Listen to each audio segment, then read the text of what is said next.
Unterwegs auf der Donau an der Grenze zwischen Kroatien und Serbien. Hier feiert eine Gruppe von Menschen das 10-jährige Bestehen eines Fantasiestaates namens Lieberland. In Google Maps sind Lieberland und seine Straßen bereits eingetragen. Wir betreten Lieberland hier. Man erkennt alles gut. Das ist die Liberty Street, die Hauptstraße, die in Kroatien beginnt. Lieberland liegt an der Donau zwischen Serbien und Kroatien.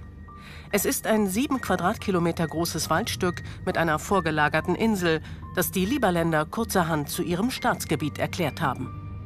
International anerkannt ist es bislang nicht.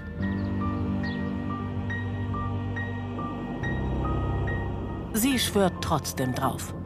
Samuela Davidova fährt zu einem Krypto-Kongress in Dubai, wo sie finanzielle Unterstützer sucht für ihre libertäre Utopie eines steuerfreien Staates. Ich muss zugeben, Dubai ist einer unserer Hotspots. Hier teilen eine Menge Leute unsere Visionen und Werte. In einem der Gebäude hier hat ein Bürger von Lieberland eine Wohnung. Man sieht, uns gibt's überall. Dubai war einst ein Fischerdorf. Heute zieht es weltweit Investoren an. Lieberland, sagen seine Anhänger, hat ähnliches Potenzial. Pässe gibt es schon. Das ist mein Lieberland-Pass. Das bin ich. Libertäre Bewegungen sind immer stärker im Aufwind.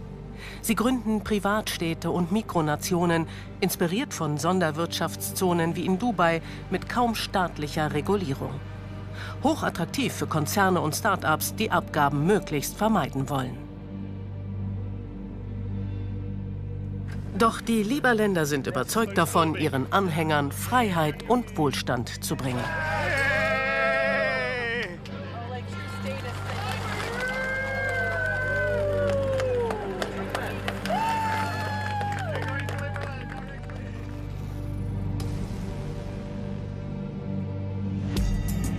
Samuela ist 29 Jahre alt und immer auf Achse. Sie hat Abschlüsse in Medienwissenschaft und IT-Management. Seit fast 3 Jahren ist sie als Influencerin im Auftrag Lieberlands unterwegs. Heute ist sie zur Token-Woche nach Dubai gereist. Eine Konferenz über digitale Technologien und Vermögenswerte. Im luxuriösen Uptown Tower trifft sich die Blockchain-Community, die sich für Kryptowährungen und neue Staatsmodelle interessiert. Dort ist sie mit ihrem Chef Vít Jedlička verabredet, dem Präsidenten von Lieberland.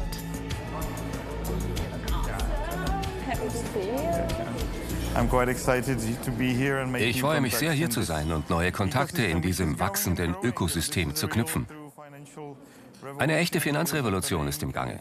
Sie ist effizient, ersetzt Banken, Versicherungen und hoffentlich auch ein paar überflüssige Bürokraten. Vít Jedlička wurde nach Dubai eingeladen, um den von ihm gegründeten Staat vorzustellen. Für das 7 Quadratkilometer große Gebiet hat er ehrgeizige Pläne, was die Regierungsform, Infrastruktur und Besiedlung angeht. Gekauft hat er das Land nicht. Für ihn ist es Niemandsland, denn seit dem Zerfall Jugoslawiens ist die staatliche Zugehörigkeit ungeklärt. Völkerrechtlich ist Lieberland bislang nicht anerkannt. Für Jedlička kein Problem, denn für ihn existieren Staaten vor allem im Kopf. Alle Länder sind doch letztlich nur imaginär, nichts anderes als ein Glaubenssystem von Menschen, die zusammen einen Staat bilden. Ich hoffe, wir sehen uns bald in Lieberland. Der Vortrag kommt an bei seinem Publikum. Das Versprechen? Minimale Bürokratie, maximale Freiheit. Steuern? Freiwillig. Die Verwaltung? Digital und dezentral. Sogar die Staatsbürgerschaft ist digital als Teil von Lieberland im Netz. Welche Voraussetzungen braucht es dafür? Du darfst kein Kommunist sein. Lieberland trifft einen Nerv. Es gibt viele, die mit ihrer Regierung unzufrieden sind. Wir sind immer auf der Suche nach einem besseren Ort zum Leben. Denn wie wir alle wissen, ist es in England momentan sehr schwierig. Hohe Steuern und die hohen Lebenshaltungskosten machen es teuer. Daher finde ich es sehr interessant, von jemandem zu hören, der eine ganz neue Nation aufbaut. Doch wo genau soll diese neue Nation angesiedelt sein?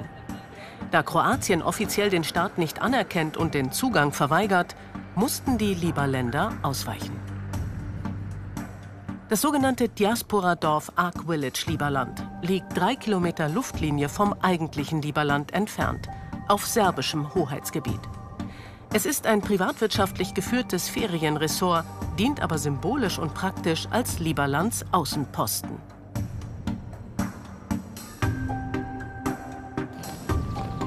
Samuela ist gerade angekommen und bezieht eines der Ferienhäuschen für die nächsten Tage.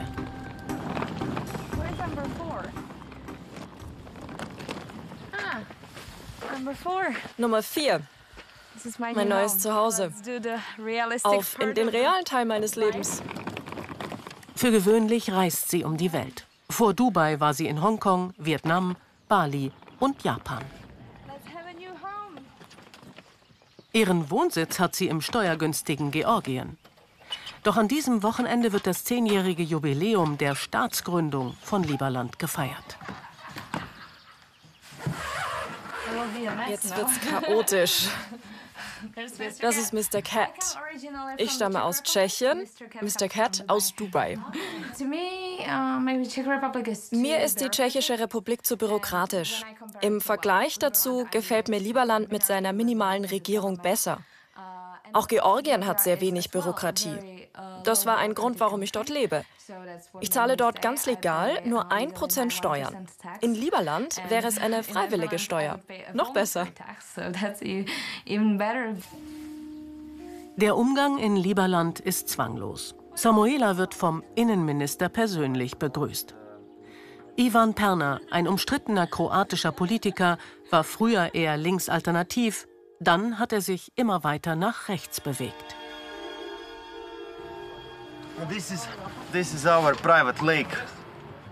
In Kroatien gilt er als Populist und Querulant. Inzwischen hat er sich aus der Politik zurückgezogen. Von Lieberlands Präsident ist er begeistert. Erste Mal in meinem Leben auf Jetski, ich auf Kroatien hatte auf Donaufluss mit Präsident Jedlička. Er hat auch Schnellboot und Schiff. Er hat Geld, dieser Mann. Er sagt nicht, gebe mir Geld. Er gibt Geld. Auch Bitcoin-Stratege Navid Saberin gehört zum engsten Kreis. Als Finanzminister treibt er die Entwicklung der nationalen Kryptowährung voran. Das ist eine ziemlich abenteuerliche Idee. Ich meine, wie oft gründet man ein neues Land? Als ich zum ersten Mal von Lieberland hörte, dachte ich, wow, eine wirklich revolutionäre Idee. Wer wäre da nicht gern dabei, ein neues Land aufzubauen? Was wie ein Feriencamp einiger weniger Spinner wirkt, ist tatsächlich mehr. Die Lieberländer sind Teil einer weltweiten Bewegung, die mit libertären Ideen und neuen Gesellschaftsmodellen experimentiert.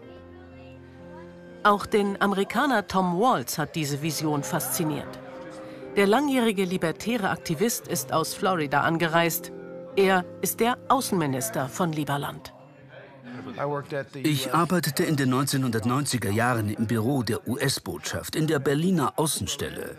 Damals war Richard Holbrooke US-Botschafter in Deutschland. Ich gehörte zu seinem Team. Nach meiner Rückkehr in die Vereinigten Staaten arbeitete ich zunächst in der Reisebranche. Doch wegen meiner diplomatischen Erfahrungen hielt Witt mich für die ideale Ergänzung für sein Team als US-Repräsentant für Lieberland. Die Anhängerschaft Lieberlands besteht aus Krypto-Enthusiasten, Marktradikalen und Staatsverdrossenen. Eine bunte Mischung. Was sie eint? Sie wollen die Disruption, den Ausstieg aus dem Wohlfahrtsstaat mit all seinen Regulierungen und Institutionen. Vít Jedlička hat Wirtschaftswissenschaften studiert. Einige Zeit war er Politiker bei der tschechischen Partei Freie Bürger. Die Idee zu Lieberland ist ihm aus Frust über die heimische Politik gekommen. Es war letztlich egal, ob eine rechte oder linke Regierung gewählt wurde. Am Ende machten alle dieselbe Politik. Die Rechten versprachen Steuersenkungen, doch dann wurden die Steuern trotzdem erhöht. Die Politiker kümmerte das nicht. Da wurde mir klar, wir brauchen mehr als einen politischen Wechsel. Wir müssen ein neues Modell schaffen.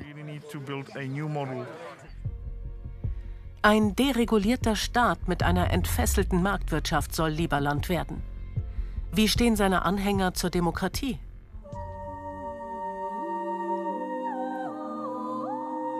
Der kanadische Wirtschaftshistoriker und Publizist Quinn Slobodian erforscht seit Jahren libertäre Bewegungen. Slobodian ist nach Deutschland gekommen, um an der Freien Universität Berlin einen Vortrag zu halten. In seinem Buch »Kapitalismus ohne Demokratie« beschreibt er, wie Marktradikale die Welt in Mikronationen und steuerfreie Zonen aufteilen wollen, jenseits demokratischer Kontrolle. Die meisten Libertären wollen den Staat nicht abschaffen, sondern nur verkleinern. Er soll sich weniger ins Leben der Menschen einmischen. Wirtschaftliche Freiheit ist ihnen oft wichtiger als politische. Es ist also nicht ungewöhnlich, dass Libertäre der Demokratie gegenüber ziemlich skeptisch sind, denn sie glauben, dass Demokratie im Grunde nur ein Weg ist, wie die Masse die Minderheit über die Wahlurne erpressen kann. Einige kleinere Gruppen in der Szene träumen deshalb sogar davon, sich ganz aus demokratisch regierten Ländern zurückzuziehen.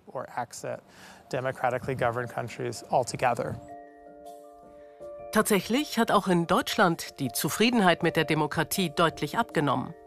Nur noch die Hälfte aller Bürger sehen sie uneingeschränkt positiv.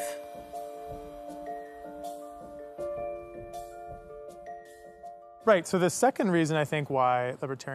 zweiter Grund, warum Libertäre der Demokratie skeptisch gegenüberstehen, ist aus ihrer Sicht das Erbe der 60er Jahre, vor allem die Bürgerrechtsbewegung und ihre Forderungen nach Rassen- und Geschlechtergerechtigkeit und nach sozialer Umverteilung. Sie meinen, diese hätten die Leistungsgesellschaft verzerrt. Der Staat belohne heute nach Prinzipien, die für sie unter Schlagworte wie Wokeness oder politische Korrektheit fallen, also Prinzipien, die auf Identität basieren, statt auf Leistung und Talent. Zurück nach Serbien ins Ark Village, wo die Lieberländer heute das 10-jährige Bestehen ihres Fantasiestaates feiern. Beim Jubiläum wird Bilanz gezogen. Wo steht Lieberland heute? Und wie soll es weitergehen mit dem angeblich freiesten Staat der Welt? Ich glaube, über 250.000 Menschen hatten sich für die Staatsbürgerschaft angemeldet. Der Zustrom an Einwanderern war größer als der in den USA. Inzwischen haben fast 800.000 Menschen einen Antrag auf Staatsbürgerschaft gestellt. Online zugeschaltet der ultralibertäre ehemalige amerikanische Kongressabgeordnete Ron Paul. Er gilt als ideologische Vaterfigur von Lieberland. Die Botschaft der Freiheit ist einfach. Sie könnte all unsere Probleme lösen. Regierungen stehen ihr im Weg. Deshalb sind sie für so viele Probleme verantwortlich. Der Architekt Sergio Bianchi ist aus Rom angereist. Er zeigt, wie das hochwassergefährdete Lieberland künftig bebaut werden könnte. Mit futuristischen Stelzenhäusern, unter denen Natur und Tiere ihren Platz behalten. Welch finanzielle Macht hinter Lieberland steht, zeigt sich am Premierminister. Es ist der Kryptomilliardär Justin Sun. Mit fast 200 Millionen US-Dollar auch größter bekannter Investor in Kryptoprojekte der Familie Trump. Ich sehe viele gemeinsame Werte zwischen dem, wofür Lieberland steht, und dem, was wir im Bereich der Blockchain aufbauen. Heute gibt es bereits über 300 Millionen Nutzerkonten und mehr als 18 Milliarden Dollar an Vermögenswerten im System. Leistung bringen und Wohlstand schaffen. Zentrale Werte Lieberlands. Das ist Italiens erfolgreichster YouTuber, Panda Boy. Er hat über 58 Millionen Abonnenten. Dafür wird er vom Präsidenten umgehend eingebürgert. Die Banane auf der Motorhaube Eine Anspielung auf eine millionenschwere Kunstinvestition ihres Premierministers Justin Sun, der damit in der Krypto- und Kunstszene weltweit für Aufsehen sorgte. Die Liberländer sind stolz auf ihr wohlhabendes Regierungspersonal.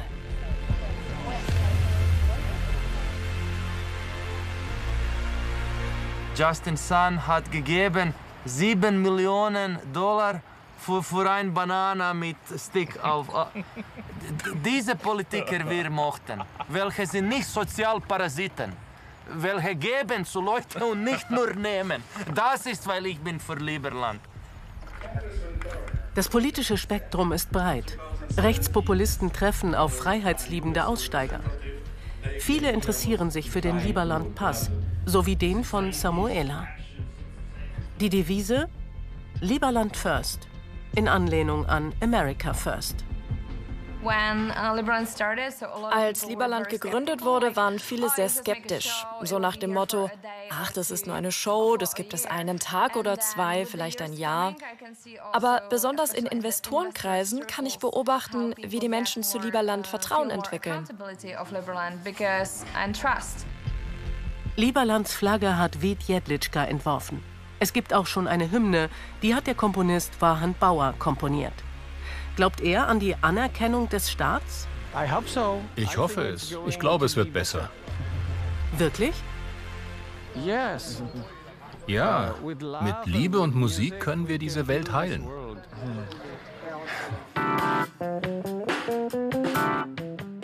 Im Ark Village wird die Zukunft Liberlands erprobt. Hier leben sie, wenn auch immer nur für kurze Zeit, ein Stück jener Gemeinschaft, die sie später aufbauen wollen. Doch Vít Jedlička braucht nicht nur Partyvolk und eine symbolische Regierung. Er sucht Menschen, die dauerhaft in Liberland leben. Denn laut Montevideo-Konvention braucht ein Staat eine feste Bevölkerung. Ein Diasporadorf und eine Online-Community genügen nicht. Ich kann mich an die Straßenecke stellen und behaupten, ich sei der souveräne Staat Queens-Slobodian. Nur deswegen ist es noch lange nicht wahr. Dafür braucht es Anerkennung, rechtlich und durch die internationale Gemeinschaft. Was diese Leute tun, ist ein rebellischer Akt gegen das geltende internationale Recht. Aber die eigentliche Frage ist doch, was sagt das über unsere Zeit aus? Wie kann es sein, dass jemand, nur weil er den Superreichen maßgeschneiderte Utopien verspricht, plötzlich Einladungen, Galas und Gesprächstermine bekommt? So wie ihr Premierminister Justin Sun, der Vít Jedlička in diesem Video davon berichtet, dass er demnächst eine Audienz bei dem mächtigsten Menschen der Welt hat, bei Donald Trump. Im Mai werde ich Präsident Trump treffen. Ich finde, seine Unterstützung für Krypto ist phänomenal. Und ich glaube, wir werden sehen, wie Krypto in den USA weiter an Einfluss gewinnt. Trotzdem, es bleibt das Problem mit der Anerkennung als Staat. Präsident Jedlička wirbt weiterhin um Siedler. Wer mehr als 10 Tage in Liberland wohnt, wird Staatsbürger und erhält einen Pass. Das hat auch ihn motiviert. Der Kolumbianer Hernando Carvalho will in Liberland zelten und holt sich dafür Tipps bei einem Outdoor-Profi. Denn das sumpfige Gelände hat so seine Tücken. Und Infrastruktur? Bisher Fehlanzeige. Wichtige Dinge, um die du dich kümmern musst, sind zum Beispiel Wasser und Nahrung. Wichtig ist auch Wärme und Dinge, die dir helfen. Es gibt den sogenannten Live Straw, ein Wasserfilter. Damit kannst du aus einer dreckigen Pfütze trinken. Und natürlich ein Taschenmesser. Danke, mein Freund. Ich fühle mich ein bisschen wie in Herr der Ringe, als ob du mir magisches Werkzeug gibst, um all die Herausforderungen zu meistern. Hernando ist ein überzeugter libertärer Aktivist. Er hat Ideen für verschiedene Start-ups, die er im Liberland-Universum gründen möchte. Wir wollen Bürger von Liberland werden. Wenn man erst mal dort ist und Projekte startet, kann man die Staatsbürgerschaft bekommen. Dann kann man wählen, Unternehmen gründen, in einem libertären Umfeld leben, nach libertären Werten. Für mich ist das ein langfristiges Projekt. Eine Firma zu gründen, das ist nur der erste Schritt.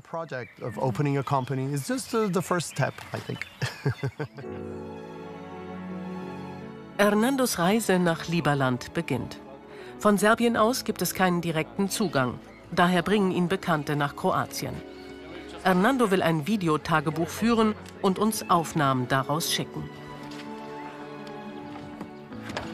Doch trotz aller Begeisterung kommen auch erste Zweifel auf. Wie frei ist Liberland wirklich? Und wie gerecht?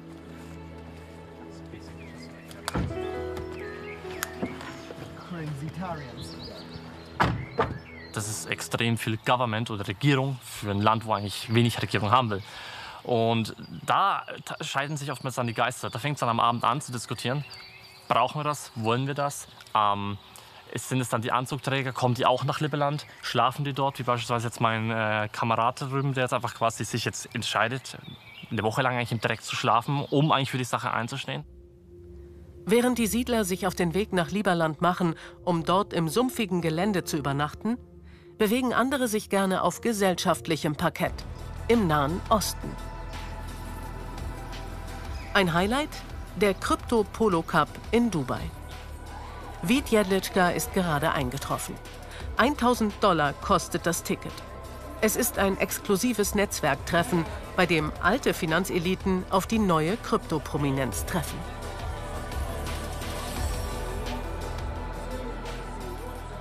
Brock Pierce zählt zu den einflussreichsten Akteuren der Szene. Er investierte früh in digitale Währungen und machte damit ein Vermögen. Einen Unterstützer wie ihn zu gewinnen, ist ein Erfolg für Liberland. Sie kennen Brock Pierce? Er hat viele gute Verbindungen zum US-Präsidenten. Auch Bitcoin-Legende Michael Turpin ist da. Er wird als Godfather of Crypto verehrt. Mit kryptofreundlichen Gesetzen, steuerfreien Zonen und moderner Hightech-Infrastruktur ist Dubai zum Vorreiter für Zukunftstechnologien geworden. Da möchte auch Liberland hin, doch der Weg ist steinig. Dieses Schiff sollte Liberlands Regierungssitz werden, bis es aus ungeklärten Gründen brannte. Doch überzeugte Liberländer lassen sich nicht aufhalten. Zum 10-jährigen Jubiläum geht's für 999 € je Ticket mit Präsident Jedlicka Richtung Liberland. Klar ist, betreten werden sie Liberland nicht. Das Gebiet liegt auf kroatischer Seite und die Beziehungen dorthin sind unverändert angespannt.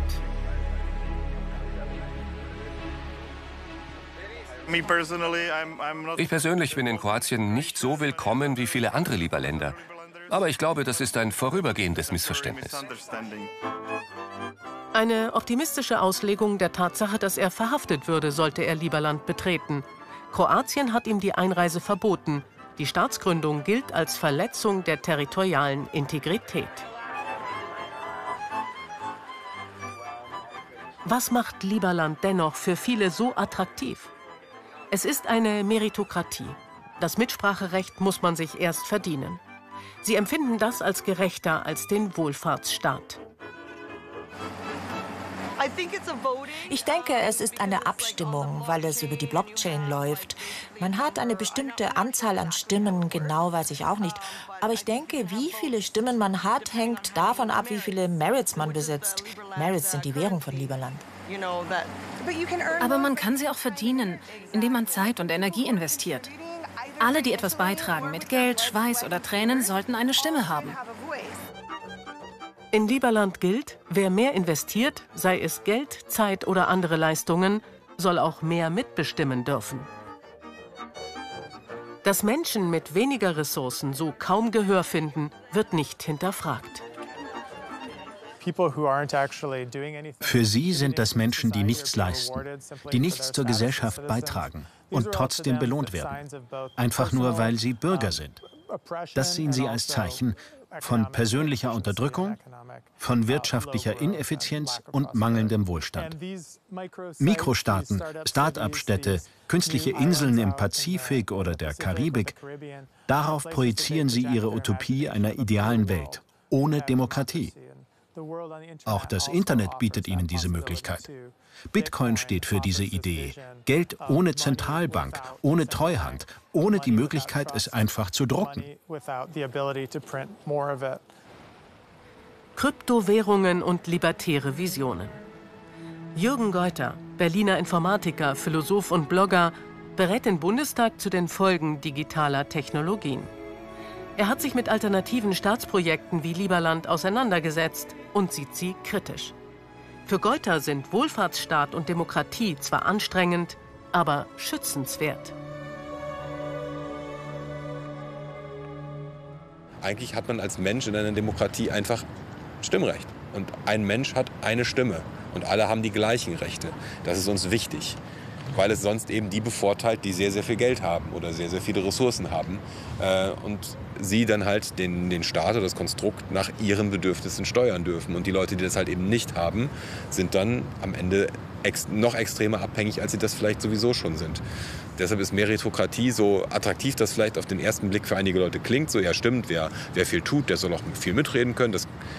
Wenn man nicht drüber nachdenkt, klingt das erstmal richtig vielleicht. Wenn man aber drüber nachdenkt und denkt, stimmt, wir haben demokratische Werte, dann muss einem sehr klar sein, dass das zutiefst undemokratisch und zutiefst menschenfeindlich ist.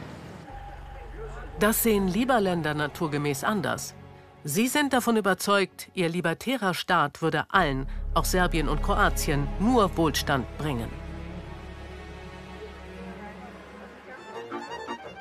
Stolz präsentiert Vizepräsident Bogi Wozniak seinen Draht zu denen, die in seinen Augen Vorreiter und Garanten des libertären Erfolgs sind.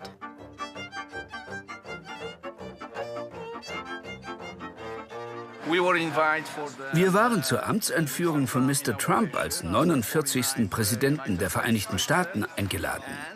Und damals hatte ich das Vergnügen, dem Präsidenten von Argentinien, Javier Milei, die Hand zu schütteln.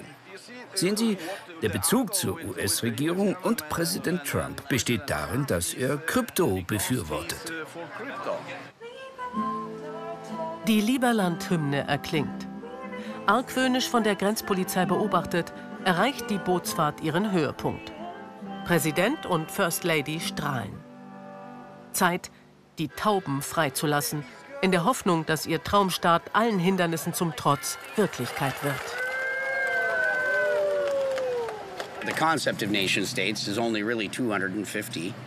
Nationalstaaten gibt es erst seit rund 250 Jahren. Das ist ja ein ziemlich modernes Konzept. Und wenn es schon modern ist, warum dann nicht noch moderner werden? Warum nicht weiter Neues wagen? Innovation und kreative Lösungen sind doch der Weg nach vorn. Genau deshalb ist die Idee eines Freiheitsstaates, eines Lieberland, so spannend. Sie vereint Menschen mit Weitblick. Um Ärger mit der Polizei zu vermeiden, betreten sie eine Sandinsel in der Donau, die vor den Ufern von Lieberland liegt.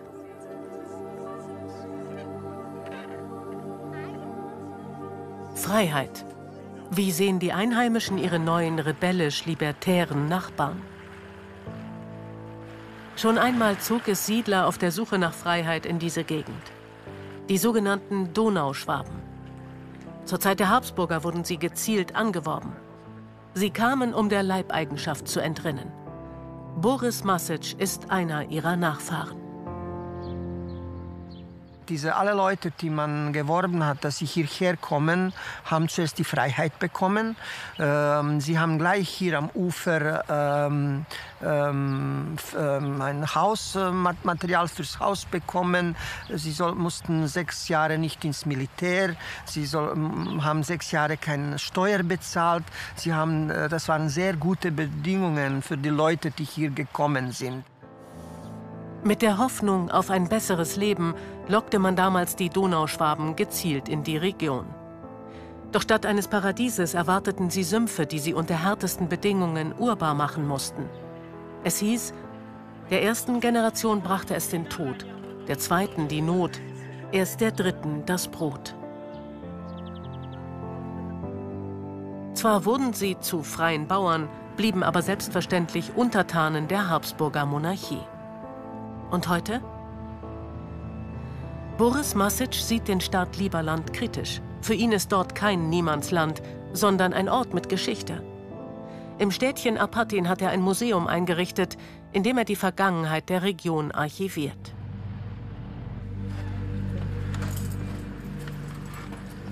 Es ist vor allem den Donauschwaben gewidmet, die einst von Ulm oder Regensburg auf den sogenannten Ulmer Schachteln bis nach Apatin kamen.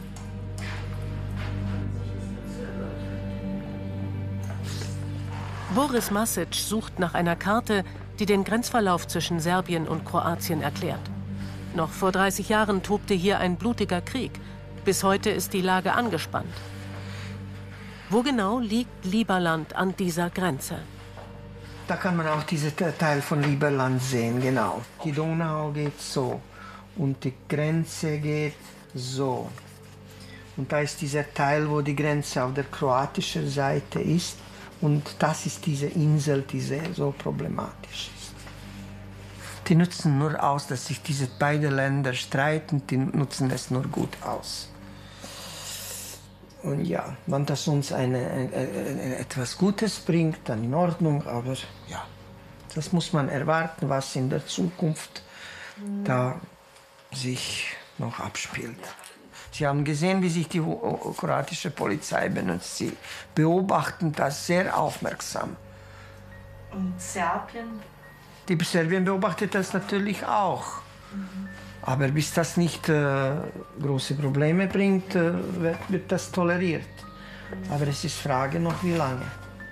Aber Lieberland soll doch Wohlstand in die Region bringen. Ein Dubai an der Donau soll es werden. Das ist alles Quatsch, von dem jemand gut verdient. Aber die kleinen Leute haben von dem nichts. Es ist ein Märchen, ein Imaginarium, ein imaginares Staat. Und ja. Ein Märchen für den einen, eine Vision für die Zukunft für den anderen. In Dubai sind Vít Jedlička, seine Freundin Jana und deren Tochter zu einer Hochzeit im legendären Burj Al Arab eingeladen. Es ist ein Hotel der Superlative, ein Prestigeprojekt der Herrscherfamilie. Mr. President, First Lady. Vít Jedlička ist hier kein Unbekannter. Zu wichtigen Anlässen, sagt er, treffen sich die Lieberländer gerne hier.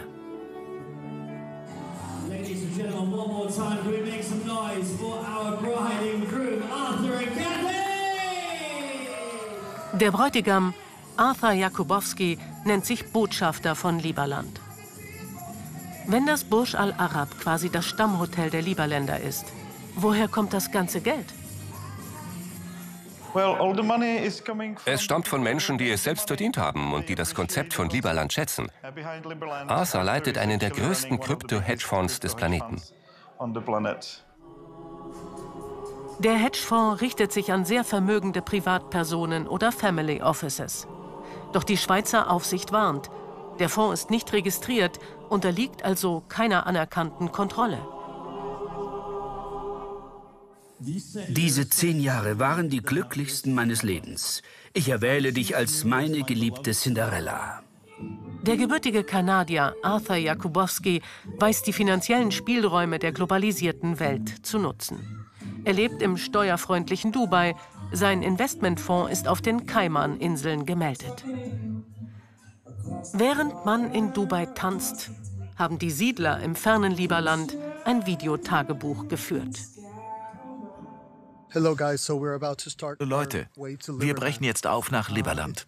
Es waren ein paar schwierige Tage, aber meine Freunde haben sich in letzter Minute entschieden, mitzukommen. Tolles Abenteuer. Kaum zu fassen, was für ein Abenteuer ich gerade erlebt habe. Unsere erste Nacht. Ich habe Angst. Vom Komfort eines Burj Al Arab konnten sie nur träumen. Ich sehe scheiße aus. Das war unser Zuhause.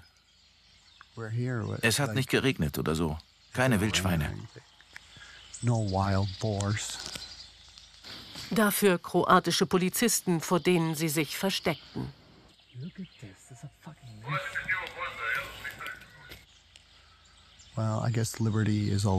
Ich denke, Freiheit bedeutet letztlich, für das, was man tut, die Konsequenzen zu tragen und Verantwortung zu übernehmen. Für Libertäre ist Lieberland inzwischen sowas wie Kuba für Linke in den 60ern. Sie projizieren all ihre Träume darauf und machen es zu ihrem idealen Ort, so wie früher junge Linke mit China oder Algerien. Jetzt, in den 2010ern und 20ern, stellen sich Libertäre Lieberland genauso vor, wie sie sich ihre ideale Welt wünschen. Auch Jürgen Geuter, einer der profiliertesten Kritiker radikal-libertärer Ideen in der Tech-Szene, warnt. Wird Bürokratie und sozialer Schutz allein aus Effizienzgründen abgebaut, drohen gesellschaftliche Risiken und soziale Kälte. Wir haben diese Regeln nicht, weil jemand sagte, lass uns mal mehr Gesetze erlassen, mir ist so langweilig, sondern es ist irgendwas passiert und das ist ein Problem. Und dann hat man versucht, das irgendwie einzuhegen. Und das macht, die Welt dreht sich weiter. Manchmal fällt einem auf, dass die Art, wie man sich damals entschieden hat, vielleicht nicht mehr funktioniert oder dass man es überarbeiten muss. Das ist völlig natürlich. Aber halt immer so zu glauben, ich wische das jetzt alles weg und ich mache das jetzt mal alles wieder neu, ist auch, verkennt eben auch die Komplexität der Welt, in der wir mit, wie viel sind es jetzt, über 8 Milliarden Menschen leben. So. Und wo man sehr, sehr viele Bedürfnisse miteinander abwägen muss und wo man sehr viele Menschen vielleicht auch in Schutz nehmen muss. Noch einmal nach Dubai. Hier hat Lieberland seit letztem Jahr eine Repräsentanz in der DMCC Free Zone, einer der größten Freihandelszonen der Welt.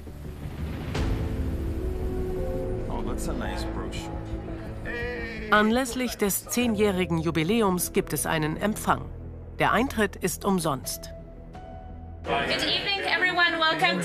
Guten Abend, willkommen zu unserer Lieberland-Vertretung in Dubai.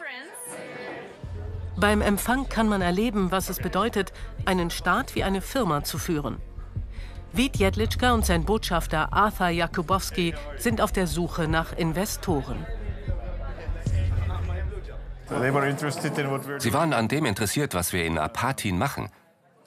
Ein Projekt im Wert von 12 Millionen Euro. Lieberland ist immer offen für Geschäfte. Es leben bereits Menschen dort. Da können wir schon was machen. Großartig. Lassen Sie uns in Kontakt bleiben.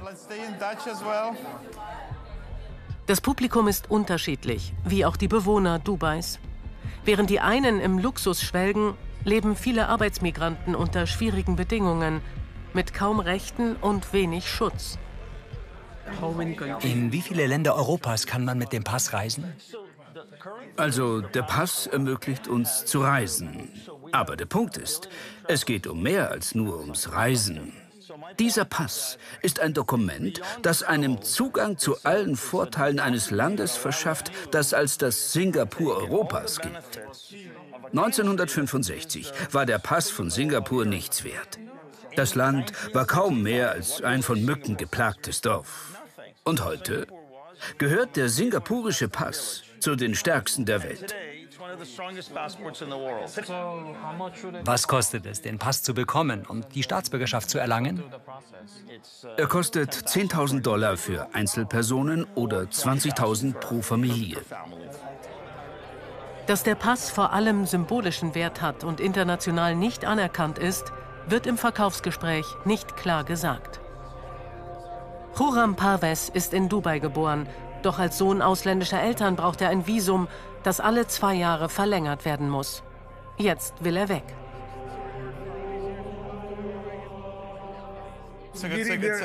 Eine gute Option, vor allem mit Investitionen in Apatin. Lieberland ist nah. Etwa 60.000 bis 70.000 Euro fließen ins Ark Village. Wir bauen dort neue Häuser. Khurram hat bereits einen Lieberland-Pass gekauft. Wenn er jetzt noch ein Haus kauft, glaubt er, eine Zukunft in Europa zu haben. Ich möchte dorthin, um mir eine bessere Zukunft zu ermöglichen. Denn ich habe viel durchgemacht. Wirklich viel gekämpft. Aber es kommt einfach nichts dabei heraus. Doch ob ausgerechnet die Staatsbürgerschaft eines nicht anerkannten Staates dabei hilft? Für sein Sehnsuchtsziel Europa genügt der Pass jedenfalls nicht. Die Hightech-Metropole Dubai. glänzend inszeniert für die Welt. Doch hinter der schillernden Fassade steckt ein autoritäres Regime. Das stört die Libertären nicht. Noch einmal nach Berlin, zu Quinn Slobodian. Der Wirtschaftshistoriker ist zu einer Lesung über Finanzmärkte eingeladen. In seinen Büchern analysiert er, wie es autoritär geführten Staaten gelingt, wirtschaftlich erfolgreich zu sein und wie sie dadurch für bestimmte Akteure zum Vorbild werden. Orte wie Hongkong zeigen, Kapitalismus geht auch ohne Demokratie. Auch zu Dubai hat er eine klare Meinung.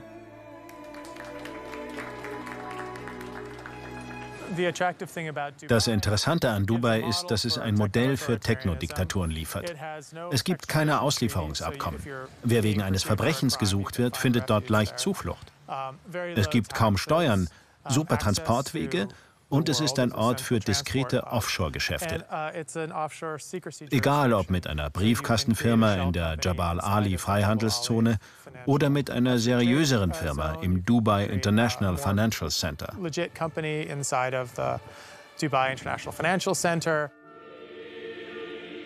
Sind solche Staaten, die auf einen entfesselten Kapitalismus setzen, eine Gefahr für die Demokratie?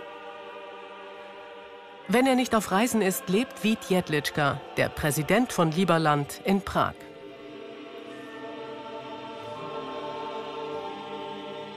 Im gehobenen Ratschin-Viertel, unweit der Burg, bis heute das Machtzentrum der Tschechischen Republik, befindet sich sein Büro. Was entgegnet er seinen Kritikern? Geht sein Fantasiestaat Liberland auf Kosten der einfachen Leute? Und wie erklärt er den hohen Preis für einen Liberland-Pass? $10.000 Für manche Menschen sind $10.000 sehr viel Geld. Für andere ist das lediglich die Gebühr für eine Golfsaison in den USA. Das ist ein ganz gewöhnlicher Preis für eine Saison auf einem Golfplatz in Amerika. Es gibt gewaltige Unterschiede beim Wohlstand. Und ja, es ist wichtig, sich um arme Menschen oder um Menschen mit Behinderungen zu kümmern. Aber es wäre viel besser, wenn das nicht vom Staat übernommen würde, sondern von freiwilligen Wohltätigkeitsorganisationen. Glauben Sie mir, ich weiß, dass das funktioniert.